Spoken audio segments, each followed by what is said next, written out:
Your heart is an extraordinary machine. During your lifetime, your heart's muscular walls pump blood into blood vessels branching throughout your body.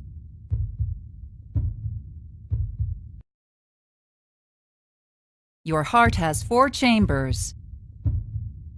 2 upper chambers, called the left and right atria, and 2 lower chambers, called the left and right ventricles, contract in a steady rhythm known as your heartbeat. During a normal heartbeat, blood from your tissues and lungs flows into your atria, then into your ventricles. Walls inside your heart, called the interatrial and interventricular septa, help keep the blood on left and right sides from mixing.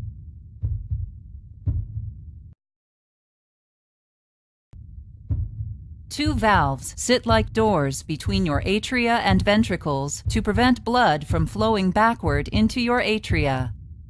The tricuspid valve opens into your right ventricle, and the mitral valve opens into your left ventricle. Strong, thin tissues, called chordae tendineae, hold your valves in place during the forceful contractions of your ventricles. Blood leaving the ventricles passes through another set of valves, the pulmonary valve between your right ventricle and pulmonary trunk, and the aortic valve connecting your left ventricle and aorta.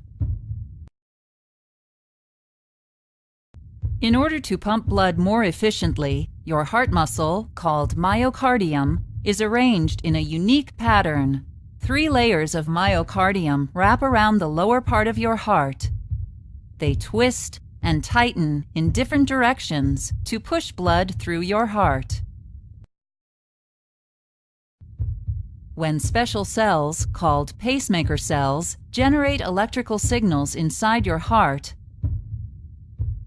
the heart muscle cells, called myocytes, contract as a group. Your heart is divided into left and right halves, which work together like a dual pump.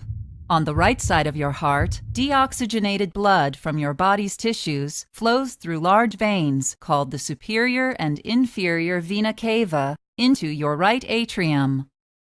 Next, the blood moves into your right ventricle, which contracts and sends blood out of your heart to your lungs to gather oxygen and get rid of carbon dioxide. On the left side of your heart, oxygen-rich blood from your lungs flows through your pulmonary veins into your left atrium. The blood then moves into your left ventricle, which contracts and sends blood out of your heart through the aorta to feed your cells and tissues. The first branches off your aorta are the coronary arteries, which supply your heart muscle with oxygen and nutrients. At the top of your aorta, arteries branch off to carry blood to your head and arms. Arteries branching from the middle and lower parts of your aorta supply blood to the rest of your body. Your heart beats an average of 60 to 100 beats per minute. In that 1 minute, your heart pumps about 5 quarts of blood through your arteries, delivering a steady stream of oxygen and nutrients all over your body.